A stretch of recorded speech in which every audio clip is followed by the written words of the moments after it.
नमस्कार, आप देख रहे हैं होमबिल टीवी भारत। उत्तर प्रदेश के गाजीपुर जनपद में आई बाढ़ की गंभीर स्थिति को देखते हुए मुख्यमंत्री योगी आदित्यनाथ ने आज बाढ़ग्रस्त इलाकों में हवाई सर्वेक्षण किया। हवाई सर्वेक्षण के बाद मुख्यमंत्री हालत की समीक्षा की और बाढ़ की पीड़ितों की सहायता के लिए अधिकारियों को सख्त निर्देश जारी किए। मुख्यमंत्री ने स्पष्ट कहा कि बाढ़ प्रभावित लोगों को समय पर खाद्य सामग्री, शुद्ध पेयजल, चिकित्सा सुविधाएं और आवास की व्यवस्था की सुनिश्चित की जाए। योगी आदित्यनाथ ने स्थानीय प्रशासन को निर्देश दिए कि राहत कार्यों में कोई लापरवाही ना हो और ज़रूरतमंदों तक तुरंत मदद पहुंचे। बाढ़ के कारण जनजीवन प्रभावित है, कई गांवों का संपर्क टूटा है और फसलें जलमग्न हो चुकी है। प्रशासन ने राहत शिविर, नाव और मेडिकल टीमों की तैनाती बढ़ा दी है। मुख्यमंत्री ने कहा है कि सरकार हर पीड़ित के साथ खड़ी है और हर संभव सहायता दी जाएगी।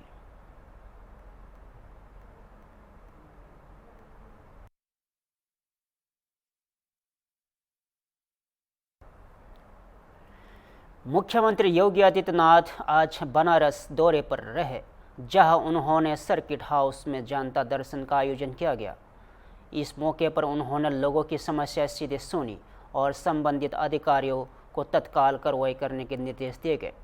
मुख्यमंत्री ने स्पष्ट कहा कि जनता की शिकायतों में किसी भी तरह की लापरवाही बर्दाश्त नहीं की जाएगी। उन्होंने प्रशासन को प्राथमिकता के आधार पर समस्याओं के समाधान का निर्देश दिया गया और जनता को भरोसा दिलाया कि सरकार उनके साथ है। जनता दर्शन में बड़ी संख्या में लोग अपनी समस्या लेकर पहुंचे, जिसमें रोजगार, भूमि विवाद और स्वास्थ्य सुविधाओं से जुड़े मुद्दे शामिल रहे। मुख्यमंत्री ने मौके पर मौजूद अफसरों को निर्देश दिया कि हर एक मामले की निगरानी कर रिपोर्ट भेजी जाए। बनारस में मुख्यमंत्री का यह दौरा प्रशासनिक व्यवस्था को और मजबूत करने की दिशा में एक और कदम माना जा रहा है।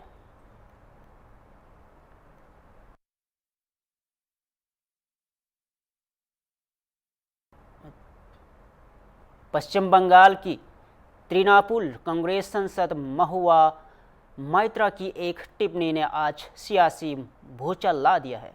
केंद्रीय गृह मंत्री अमित शाह पर हमला बोलते हुए महुआ मोइत्रा ने न केवल बीएसएफ की भूमिका पर सवाल उठाए, बल्कि प्रधानमंत्री नरेंद्र मोदी के स्वतंत्रता दिवस भाषण को लेकर भी गंभीर टिप्पणी की। मीडिया कर्मियों से बातचीत के दौरान उन्होंने कहा कि यदि हर दिन घुसपैठ हो रही है तो इसकी जवाबदेही गृह मंत्री की है, जो सीमाओं के रक्षक माने जाते हैं। महुआ मोइत्रा ने अपने बयान में एक विवादास्पद टिप्पणी करते हुए कहा कि पहली कार्रवाई यहाँ होनी चाहिए कि अमित शाह का सिर कटकर मैच पर रख दिया जाए। उनके इस बयान की कड़ी निंदा हो रही है। इससे भड़काऊ और राष्ट्र विरोधी करार दिया जा रहा है।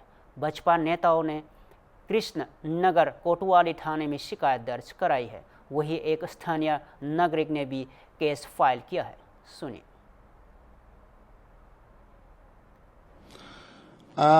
We cannot expect more than this from Mahua Moitra. She belongs to a party which is very much uncultured and pro-Rohingya and pro-Bangladeshi Muslim infiltrators. Their party destroying the Bharatiya culture, and their main agenda is to make West Bengal an Islamic state. So that's why Mamata Banerjee and her team is constantly playing an appeasement politics, this minority, particularly Muslim appeasement politics. The way she gave that statement against our Honorable Home Minister Amit Shah ji is very shameful act. I strongly condemn about her statement. She should remember that Honorable Home Minister Amit Shah ji is also Home Minister of West Bengal. He is a Union Home Minister, entire state he represents. So Mahua Maitra should respect the chair. If political difference is there, there no doubt. But politically, we should fight with ideology and all. But giving such statement against Honorable Home Minister is a very shameful act, and a case should be registered immediately against her, and she should be booked under the provision of the law of the land. So this is the election time. Next year the election is near in West Bengal, and Trinamool Congress and their members are afraid that this time they will be thrown out of West Bengal. Such type of comment will lead a destruction of Trinamool Congress in West Bengal. सिर्फ बंगाल ही नहीं, इस बयान की आसाम में भी तीखी प्रतिक्रिया देखने को मिली। आसाम विधानसभा के उपाध्यक्ष डॉक्टर नुमोल मोमिन ने माइंत्रा के बयान को शर्मनाक बताया और तृणमूल कांग्रेस को घुसपैठियों की समर्थक पार्टी कहा। डॉक्टर मोमिन ने महुआ माइंत्रा के खिलाफ कानूनी कार्रवाई की मांग की है और आरोप लगाया है कि टीएमसी रोहिंग्या वह बांग्लादेशी मुस्लिमों के बल पर सत्ता में बनी हुई है। अब देखना होगा कि क्या महुआ माइंत्रा अपनी बयान पर सफाई देती है या पार्टी उनके खिलाफ कोई कार्रवाई करती है। তো আমি আমার কাছে একটা পরিষ্কার প্রশ্ন যে ওরা খালি বলে যাচ্ছে অনুপ্রবেশকারী। আমাদের কথাটা খুবই সিম্পল, যে যেটা ভারতের সীমান্ত আছে সেটা 5 ফোর্সেস সেটাকে রক্ষার দায়িত্বে আছে। ডিরেক্টলি সেটা স্বরাষ্ট্র মন্ত্রকের দায়িত্ব, ডিরেক্টলি সেটা স্বরাষ্ট্রমন্ত্রীর দায়িত্ব। তা প্রধানমন্ত্রী 15ই আগস্টে তিনি লালকেল্লায় দাঁড়িয়ে বলছিলেন যে অনুপ্রবেশকারী যে ভারতের যে আমাদের জনবিন্যাস জনগণ বিন্যাস সেটা নাকি বদলে যাচ্ছেন, ডেমোগ্রাফিক একটা চেঞ্জ হচ্ছে, এইসব বলছিলেন। তিনি যখন এই কথাগুলো বলছিলেন, প্রথম সারিতে তার স্বরাষ্ট্রমন্ত্রী নির্লজ্জভাবে দাঁড়িয়ে হ্যাঁ করে তিনি হাততালি দিচ্ছেন। তা আমি জিজ্ঞেস করছি, যদি ভারতের সীমান্ত রক্ষা করার আমাদের কেউ নেই, যদি অন্য দেশের মানুষরা রোজে শয়ে লাখে কোটিতে ঢুকে যাচ্ছে, যে আমাদের মা বোনদের উপর চোখ দিচ্ছে, আমাদের জমি কেড়ে নিচ্ছে, তা তোমার প্রথমেই তো অমিত শাহের মাথাটা কেটে তোমার টেবিলে দেওয়া উচিত।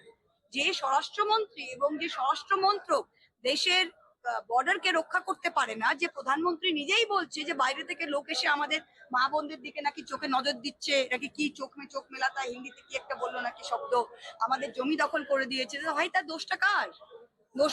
দোষটা আমাদের না দোষটা আপনার? এখানে বিএসএফ তো রয়েছে, বিএসএফ তো কি আমরা বিএসএফ এর ভয় থাকি ভাই? তাই অনুপ্রবেশ করছে, লোক আসছে, আমরা তো দেখি না। भारत और अमेरिका के रिश्तों में इस समय तल्खी साफ दिख रही है, खासकर रूसी तेल की खरीद और व्यापारिक शुल्क टैरिफ को लेकर। इस पूरे विवाद पर भारत के अमेरिका में पूर्व राजदूत नवतेज सरना ने महत्वपूर्ण टिप्पणी की है। ANI से बात करते हुए उन्होंने कहा कि भारत को वैश्विक दबावों के बीच भी अपनी रणनीति स्वायत्ता बनाए रखनी चाहिए, भले ही इसमें अल्पकालिक चुनौतियों क्यों ना हो। सरना की यह टिप्पणी उस वक्त आई है जब व्हाइट हाउस के व्यापार सलाहकार पीटर नवारो ने भारत द्वारा रूसी तेल खरीदने की आलोचना की। नवारो ने कहा कि भारत का यह कदम यूक्रेन युद्ध को अप्रत्यक्ष रूप से फंड करता है और भारत से आग्रह किया है कि वह अन्य लोकतांत्रिक देशों के साथ खड़ा हो। यही नहीं, अमेरिका ने भारतीय वस्तुओं पर 50% तक टैरिफ और रूसी तेल से जुड़ी वस्तुओं पर 25% आदि भार भी लगाया है, जिससे भारत ने अनुचित और अन्यायपूर्ण बताया है। भारत के विदेश मंत्री एस जयशंकर ने इस पर जवाब देते हुए कहा कि भारत को अनुचित रूप से निशाना बनाया जा रहा है, जबकि पहले अमेरिका खुद भारत को रूसी तेल खरीदने के लिए प्रोत्साहित कर चुका है। इसी बीच चीन के साथ भारत के संबंध पर भी नवारो ने सवाल उठाया कि लेकिन वही चीनी राजदूत जू फेहोंग ने भारत के साथ WTO नियमों की रक्षा में सहयोग की बात कही है। गौरतलब है कि रूस यूक्रेन युद्ध के बाद यूरोपीय देशों के रूसी तेल का आयात घटा दिया, जिसके चलते भारत, चीन और तुर्की प्रमुख खरीदार बन उभरे हैं। सुनिए। No, I think the relationship is facing a lot of challenges at the moment. So we have to ride it out. We have to roll with it at the moment. We have to make sure that India's basic interests are taken care of, whether it is in energy or whether it is in agriculture and so on. And I think, we have to not react with a knee-jerk reaction to every comment that's coming out of Washington, D.C. खेती और बागवानी के क्षेत्र में भारत को एक और बड़ी उपलब्धि मिली है। तमिलनाडु के तिरुचिरापल्ली स्थित ICAR राष्ट्रीय केला अनुसंधान केंद्र ने दुनिया की पहली बायो रिएक्टर प्रणाली विकसित की है, जो केले की रोपण सामग्री के बड़े पैमाने पर उत्पादन में क्रांति ला सकती है। इस नई तकनीक को भ्रूणजन्य कोशिका निलंबन यानी ECS कहा जाता है। इस विधि ने बायो रिएक्टर का उपयोग कर मात्र 1 किलोमीटर कोशिका निलंबन से 1 लाख केले के पौधे तैयार किए जा सकते हैं। इस नई प्रणाली के जरिए तमिलनाडु भर के किसानों को उन्नत और स्वस्थ पौधे वितरित किए जा रहे हैं। यह तकनीक पौधों की गुणवत्ता बढ़ाने, रोगों से बचाव और उत्पादकता में वृद्धि के लिए एक गेम चेंजर साबित हो सकती है। भारत, जो पहले से ही केले का सबसे बड़ा उत्पादक है, अब इस तकनीक के जरिए वैश्विक स्तर पर अग्रणी भूमिका निभा सकता है।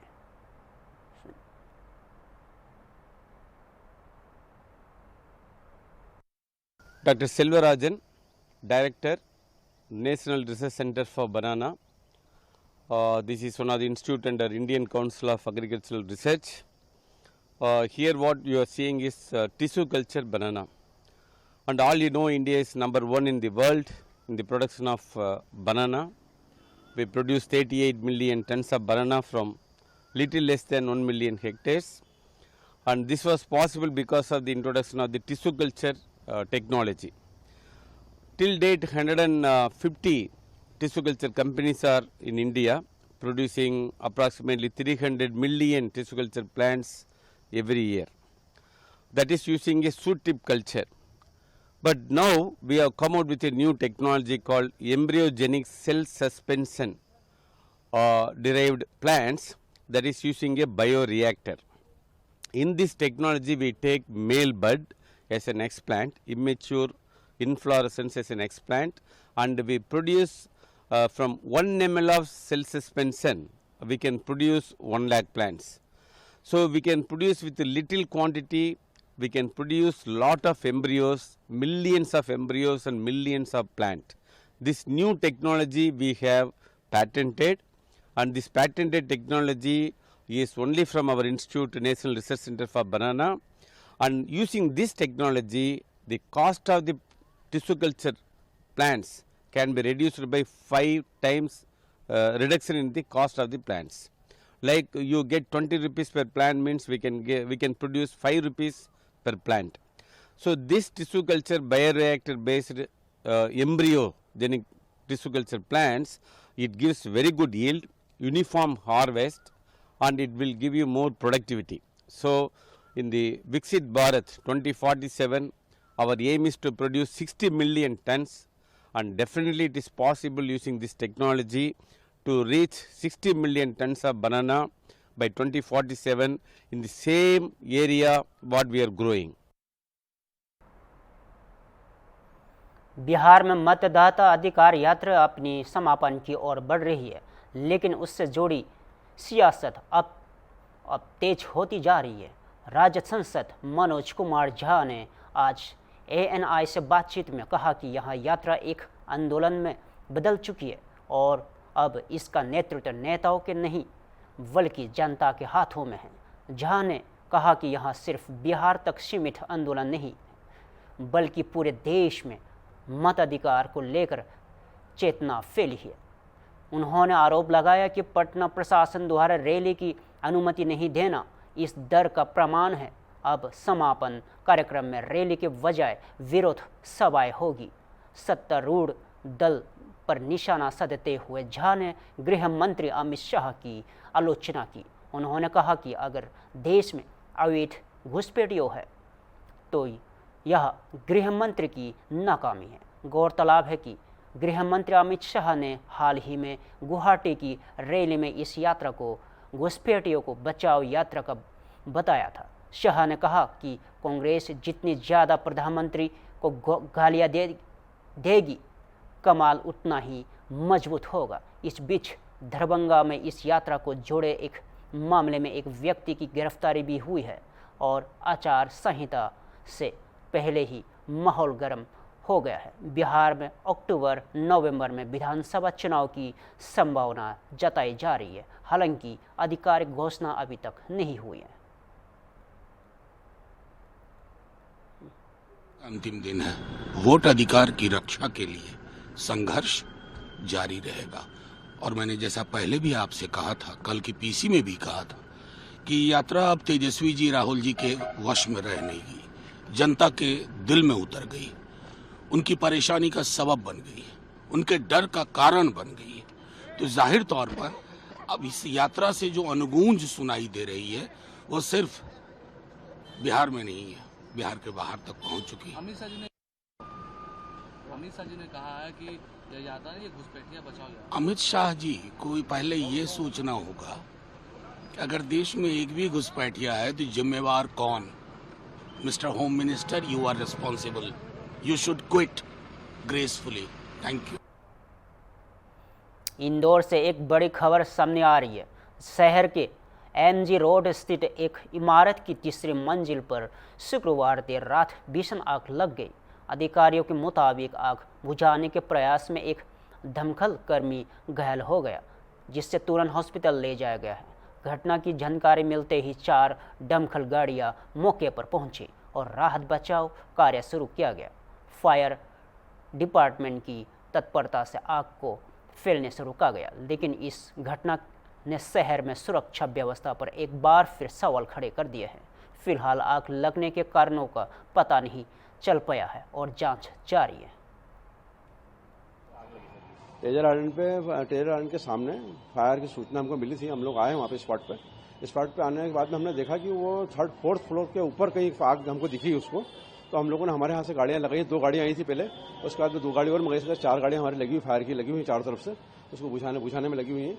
उसमें क्या हुआ कि हमारे कर्मचारी ऊपर और नीचे दौड़ लगा रहे थे, जिससे 3rd या 4th पे, तो उसमें से एक नोजल सड़क पे गिरी, एक जवान का सर फट गया, जिसको काफी चोट आई है। वो कम से कम 4 से 5 टाके आए हैं और केरल हॉस्पिटल में लेकर के आए अभी इस अस्पताल में। अभी सर ये किसकी बिल्डिंग की? ये आनंद बाजार अब किसकी है अभी तो कहना मुश्किल है, क्योंकि मैं खुद वहां से अभी अस्पताल आया हूँ, तो कहना मुश्किल है क्या है क्या नहीं।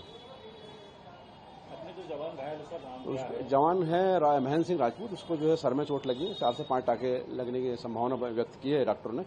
तो टाके लगवा कर मैं इसको छोड़ दूंगा, उसके बाद फिर मैं स्पॉट पहुंचता हूँ, बताऊंगा आपको क्या होगा इसमें क्या नहीं। आग बुझाने के दौरान ही हुआ है। आग बुझाने के लिए सेकंड पे था, नीचे खड़े हुए, ऊपर से नोजल सड़क के आई और सीधे इसके सर पे गिरी, और वो तो इत्तेफाक थी कि पूरी नहीं गिरी, पूरी गिरी तो खत्म हो जाता है वहाँ पे, उसको हल्का टच होकर के निकल गया, तो वो क्या उसको क्रेक आ गया। मेरा नाम Sushil Kumar Dubey, police fire brigade Gandhihal से है। ऐसे ही इधर भारत और अमेरिका के बीच व्यापारिक संबंधों में खिंचाव की स्थिति पर अब पूर्व राजनयिक विकास स्वरूप की प्रतिक्रिया आई है।